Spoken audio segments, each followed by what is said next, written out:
ADR. Promoting dialogue. It's May Day in Dakar, 1 o'clock in Porto Novo. Good afternoon and many thanks for staying tuned to West Africa Democracy Radio, broadcasting on 94.9 FM and worldwide on wadr.org. Welcome to Newslink. Here are the top stories. Pan-Africanist activist Kemin Seba declared his bid for Benin's 2026 presidential election and criticizes President Patrice Talon's governance. Après des mois et des mois de réflexion. After months, if not years, of deep reflection, I have decided to respond to your persistent calls. I am honored to accept your appeals and announce my candidacy for the presidency of Benin. À être candidat à la présidence du Bénin. Chad's National Election Management Agency warns political actors against premature election result declarations amid heightening tensions. Mali's former transitional Prime Minister Shogel Maiga breaks silence following allegations of financial mismanagement by the Auditor General's office. Does anyone really believe that a prime minister who served for nearly 4 years could have stolen only 35 million? The Ajefu you see today, it was I who created it. When I left the MRTP, I left behind 60 billion in cash, of which 37 billion was allocated solely to the Ajefu. And calls intensify over the disappearance of over $2 billion at Nigeria's petroleum refinery company. Please stay tuned for details of these stories and more. Here is Augustine Coley with Newslink. Many thanks for joining our broadcast and welcome to our listeners within the sub-region and beyond. We begin in Benin, where Pan-Africanist activist Kemin Seba has announced his candidacy for the April 2026 presidential election. In a video released on January 5, Kemin Seba, who also the president of the group, Urgencies Pan-Africanists, criticized President Patrice Talon's government, accusing him of worsening social and economic inequalities and favoring foreign companies over local ones. Seba outlined 3 potential pathways for his candidacy, including being nominated by the opposition party, the Democrats, forming a coalition to challenge the electoral code, or launching a movement called Operation Jericho to mobilize public protest. The 2026 elections would include presidential, legislative, and municipal contests, with candidate submissions due in October 2025. Si je m'adresse aujourd'hui à vous, en cette période d'une extrême... I address you today in these grave and tumultuous times because our people are enduring conditions that defy all rationality. Benin is facing an unprecedented social crisis, a crisis that benefits a wealthy minority while the vast majority live in unimaginable hardship. Compounding this reality is President Patrice Talon's relentless persecution of national economic operators. He forces them into exile and subjects them to economic, political, and psychological despair. This is because he refuses to share what he considers the spoils of Benin, neither with his peers nor with the people. Instead, he seeks to take everything for himself. When he does share, it is with predatory Western economic operators. French companies dominate Benin's economy, enjoying extensive tax exemptions, a luxury denied to Beninese businesses, which are instead overtaxed by the current regime. This unjust situation has sparked widespread frustration across the country, from the north to the south and from the east to the west. A suffering people cannot be a peaceful people. Acknowledging this truth is not a call for violence, but a recognition of an essential principle of governance and intelligence. After months, if not years, of deep reflection, I have decided to respond to your persistent calls. I am honored to accept your appeals and announce my candidacy for the presidency of Benin. À être candidat à la présidence du Bénin. Pan-African activist Kemin Seba In a crucial session held last weekend in Abidjan, the People's Party of Côte d'Ivoire, PPACR, led by former President Laurent Gbagbo, addressed key challenges ahead of the upcoming elections. Gbagbo, who remains ineligible due to his removal from the electoral list, outlined the party's priorities, including his re-registration and efforts to ensure a fair electoral process. Albin Ade has more in the details of this report, voiced by Francis Boniface.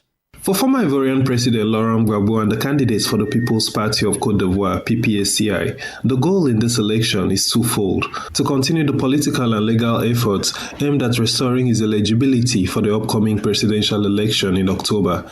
Here is Laurent Gbagbo, leader of the PPACI. I want to emphasize the stakes of our fight in 2025. This is a battle within a battle. The first fight is for my re-registration on the electoral register. That registration is a struggle in itself, and winning the election is the second battle.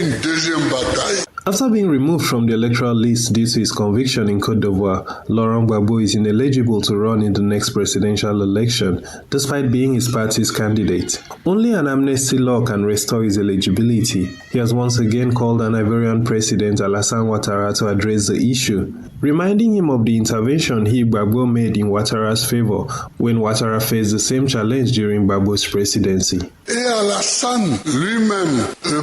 Even Alassane, the current president of the Republic, faced a similar challenge. To support him in 1995, I chose not to submit my candidacy, even though my dossier was fully prepared at the time. What sacrifices didn't we make for him?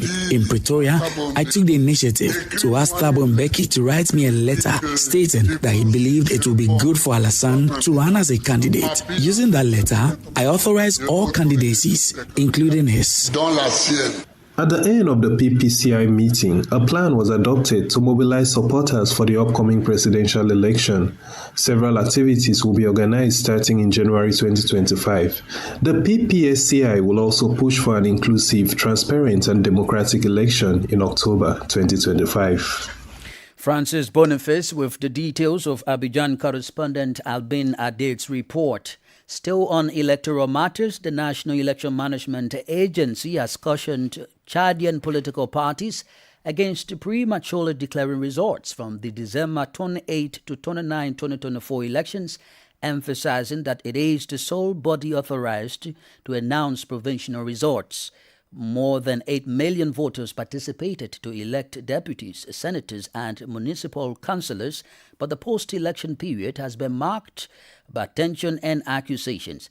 Opposition parties in Doba have accused the ruling MPS of ballot stuffing, while in Mayo Kebe East, the UNDR party has faced allegations of prematurely proclaiming results.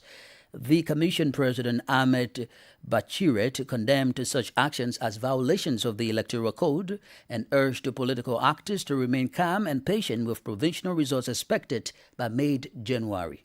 Il nous est donné de constater que depuis le scrutin de 29 décembre dernier, since the December 29 elections, it has come to our attention that certain political parties and coalitions, instead of awaiting the provisional results, are engaging in actions that violate the law. Some candidates have prematurely declared victory through untimely and illegal statements, even going as far as celebrating their supposed success. It is essential to remind these candidates, as well as the supporting parties and coalitions, that such actions are not authorized under the Electoral Code. Without access to the official polling station records, these entities are in no position to proclaim election results. Let me reiterate to all political actors that the Electoral Code outlines sanctions, including criminal penalties, for those who engage in unlawful acts. ANJ is firmly committed to enforcing these provisions, including the penalties stipulated. I urge all political actors, including those who did not participate in the elections but feel compelled to make pronouncements, to remain calm, patient, and restrained. ANJ will announce the provisional results within the legal time frame. Once published,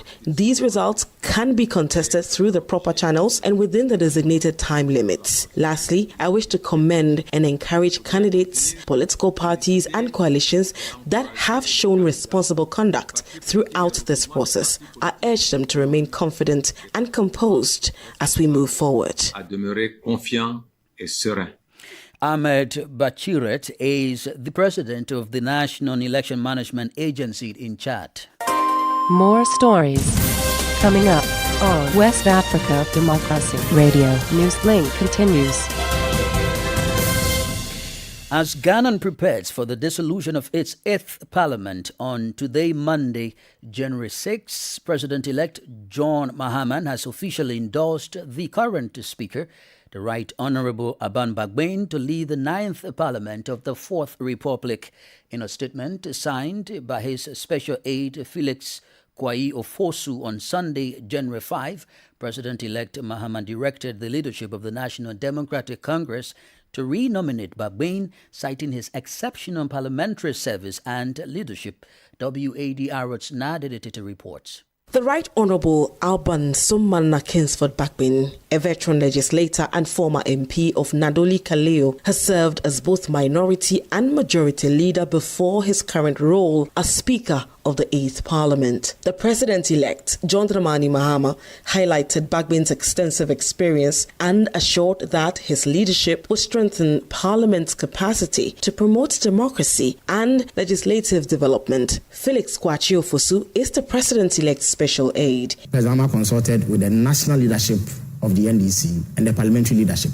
He is the leader of the NDC by virtue of being president, and therefore he is the one at whose desk the buck stops. The reason why the parliamentary leadership was consulted, they are the ones who represent MPs, MPs elect like myself, and therefore they have the mandate to engage in such discussions and consultation with the leadership of the NDC. In response, Alban Bagbane expressed gratitude for the trust placed in him by President-elect Mahama and the NDC leadership. He acknowledged the weight of the responsibility and reaffirmed his dedication to justice, fairness, and the rule of law. Alban Bagbane also pledged to uphold transparency and accountability while making Parliament more responsive to the needs of Ghanaians. The 9th Parliament is set to convene on Tuesday, January 3, ushering in a new chapter for Ghana's democracy. All eyes will be on the legislative body as it charts the nation's path forward under the leadership of Speaker Bagbane pending his official renomination and election. For WADR, Nadia Tete, Accra. Now to allegations of corruption. Mali's former transitional Prime Minister, Shogel Kokala Maiga, has broken silence following allegations of financial mismanagement detailed in a report by the Office of the Auditor General. During his New Year's address, Maiga firmly rejected the accusations. He also criticized what he described as arbitrary arrests carried out by the current authorities while maintaining his support for the military government despite occasional criticisms. Echiatisu reports. Appearing composed before his supporters, Maiga addressed the allegations for the first time since the report's release. The document accuses him of financial impropriety during his tenure as Prime Minister, a claim he categorically denies. Does anyone really believe that a Prime Minister who served for nearly 4 years could have stolen only 35 million? The Ajefu you see today, it was I who created it. When I was at the MRTP, I established the division. When I left the MRTP, I left behind 60 billion in cash, of which 37 billion was allocated solely to the Ajefu. As dissenting voices continue to face legal action, Maiga denounced what he labeled as arbitrary arrests targeting critics of the regime. We must avoid abuses. Any power that indulges in abuses is destined to fall. When 5 million was sent to the regions, along with an additional 5,000, just to gather random people to march and demand the resignation of the Prime Minister on the grounds of betrayal without providing any evidence, someone stood up during the meeting and said they believe these marches shouldn't happen, that instead efforts should be made to reconcile people. That person was arrested and imprisoned to silence others. You cannot govern a country through fear. Even if you imprison everyone, It won't be enough. Governance must be rooted in virtue. Although dismissed in November by his former allies in the military leadership, Maiga reiterated his support for the junta, even as he voiced major criticisms of their actions. Echiatisu with the details of our Bamako correspondent Aliu Cham's report. You are listening to Newslink here on West Africa Democracy Radio, broadcasting from Dakar, Senegal. Here is a reminder of our top stories. Pan-African activist Kemin Seba declares his bid for Benin's 2026 presidential election as he criticizes President Patrice Talon's governance. Charged National Election Management Agency warns political actors against premature election results declarations amid heightening tensions. Mali's former transitional Prime Minister Shogel Maiga breaks silence following allegations of financial mismanagement by the Auditor General's office. Still ahead in the news, calls intensify over the disappearance of over $2 billion at Nigeria's petroleum refinery company. We also have the press review, guest interview, and sports news. So please stay with us. Fresh and breaking news all the time. Hear it first as the news breaks, only on West Africa Democracy Radio. Newslink continues. Many thanks for staying with us. As a reminder, we're streaming live on YouTube at WADR News and on Facebook, WADR English Service. Now, in Nigeria, the Socio-Economic Rights and Accountability Project, SIRAP, has called on the Nigerian National Petroleum Company Limited to explain the whereabouts of over 825 billion naira, equivalent to $2.5 billion in public funds earmarked for refinery rehabilitation and other oil-related revenues. The allegations were contained in the 2021 annual report by the Auditor General of the Federation, released on November 27, 2024.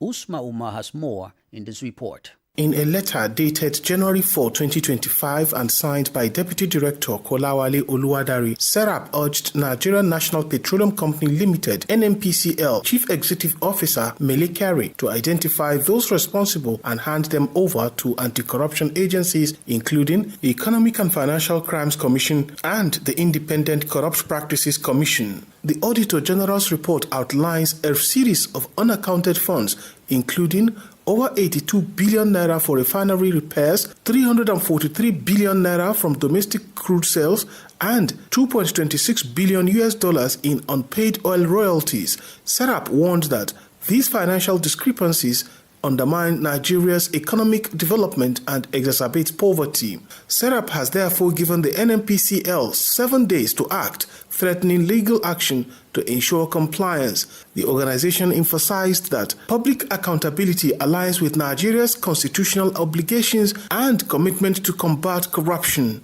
The NNPC Limited is yet to respond to this call. NNPC Limited recently revamped the Port Harcourt and Warri refineries, resuming operations in the late 2024 with capacities of 60,000 and 125,000 barrels per day respectively to boost domestic production. Modernization of the Kaduna and a second Port Harcourt refinery is underway as part of efforts to revitalize Nigeria's refining sector, reduce fuel imports, and drive economic growth. For Newslink on West Africa Democracy Radio, Usman Umar reporting from Abuja. This is the newspaper review. Stay abreast and find out what the top stories are in your country. This is the newspaper review. The newspaper review. Let's remain in Abuja, Nigeria, and rejoin Usma Umar for the press review. We begin the day with the Punch newspaper, and the Punch is leading with this story. New virus. Federal government tightens monitoring to quarantine China passengers. And there's a rider to this story. Experts demand proactive steps as new virus surges in China ravage children. You also have a couple of other stories there. Political story. All Progressives Congress dismisses People's Democratic Party's threat to unseat Oyebanji in 2026. This is local politics coming all the way from Ogun State. And then 5 feared dead, banks burnt in Delta tanker explosion. This happened over the weekend, leading to a damage to a number of houses. You have another story before we take leave of the Punch newspaper. 18 policemen present when hoodlums attacked me. Oshun Monarch is giving a testimony right there. Then quickly, Vanguard newspaper. 2025. Organized private sector charts economic growth path, and of course you have a raft of other stories there. Veterinary doctors raise concern over dog attacks, deaths, and then before we go, you have this particular story. We haven't reached 90% completion. Boa Refinery is saying there. That's another private sector-driven refinery that is in the pipeline in Nigeria. Then quickly, the Daily Trust newspaper is next. 2 trillion naira power projects stalled. Accountability. Public-private partnership key to reform, experts are saying there. And just below the masthead, you have bandits killed Miyetti Allah chair, kidnap wife's daughter. Miyetti Allah is a socio-cultural umbrella body for the Fulani-speaking people in Nigeria. This happened in Katsina over the weekend. And with this, we've come to the end of the press review for today. It's back to you in the studios. Thank you, Usma Umar, for the press review. Politics, analysis on major news, social matters, and all. This is A Guest. The guest segment of Newslink this afternoon takes us to Ghana, where President-elect John Mahama has officially endorsed the current Speaker, the Right Honourable Aban Bagbin, to lead the 9th Parliament of the 4th Republic. The decision by President-elect Mahama comes as Ghana prepares for the dissolution of the 8th Parliament this Monday, paving way for the election of a new Speaker. Our guest is Evangelist Richard Pra, a member of the NDC communication team. His Excellency John Dramani Mahama has done something that shows class when it comes to leadership, and experience has also. Speaker Babin was once upon a time the longest serving member of parliament, and then had the opportunity to be nominated by His Excellency John Dramani Mahama and the NDC to represent them as a candidate for the speakership. By the grace of God, as of that time, the NDC had 137 MPs. The MPP also had 137 MPs, with one independent who decided to work with them.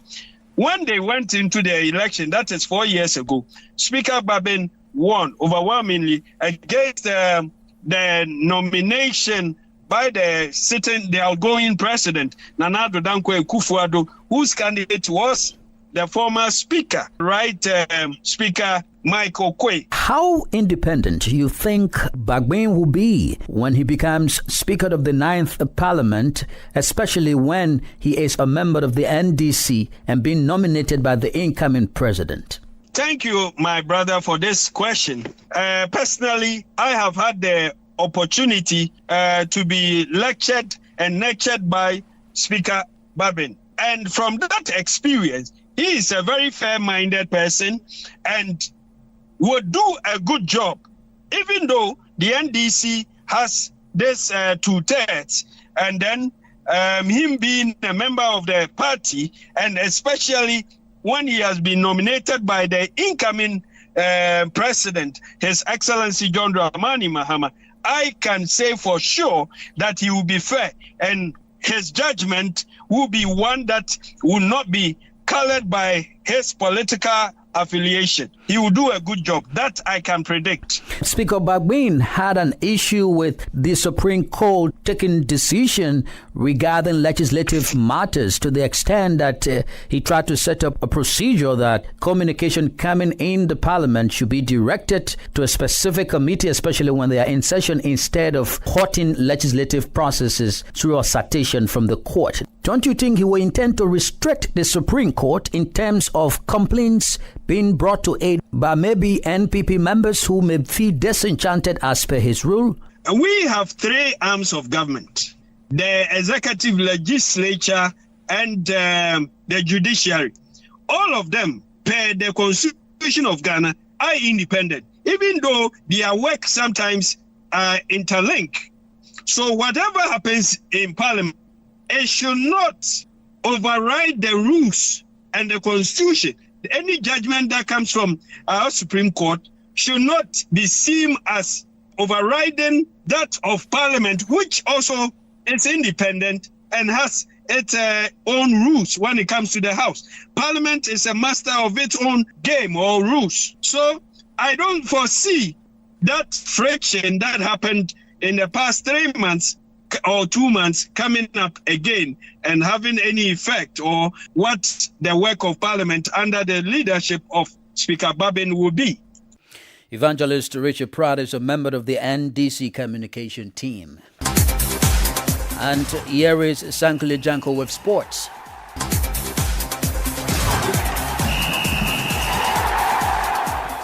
Hello out there, a warm welcome and thank you for joining us. The CAF Champions League match day 4 over the weekend delivered some thrilling encounters across Africa. Al Hilal Omdurman became the first side to reach the knockout stage as they maintained their lead at the top with a 1-1 draw against MC Alger. Young Africans kept their quarter-final hopes alive with a resounding 3-1 comeback victory over TP Mazembe in Dar es Salaam. FAR Rabat solidified their hold on Group B with a 2-0 win over Maniama Union of Ghana. In Casablanca, Raja edged Mamelodi Sundowns 1-0 in a fiery clash marked by 3 red cards. Orlando Pirates seized the top spot in Group C with a dominant 3-0 win against Stade d'Abidjan. CR Belouizdad ended Al Ahly's unbeaten streak with a late 1-0 victory in Algiers, moving into second place with 6 points, thrilling the Pirates by 2. Pyramids secured a dramatic 2-1 victory over Esperance in Cairo, tying the Tunisians at top of the group standings. Meanwhile, Sagrada Esperanza edged Joliba of Mali 1-0, keeping their knockout hopes alive.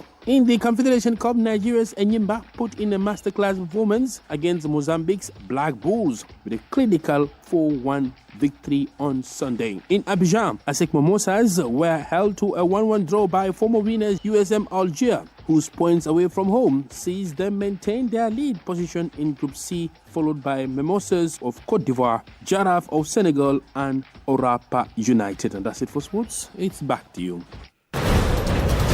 We've come to the end of this edition of Newslink here on West Africa Democracy Radio, broadcasting from Dakar, Senegal. Thank you for listening, and many thanks to Mustafa Sek and Umu Danyogo for the technical support. Do interact with us via our social media platforms, X, formerly Twitter, Instagram at WADR News, and on Facebook, WADR English Service.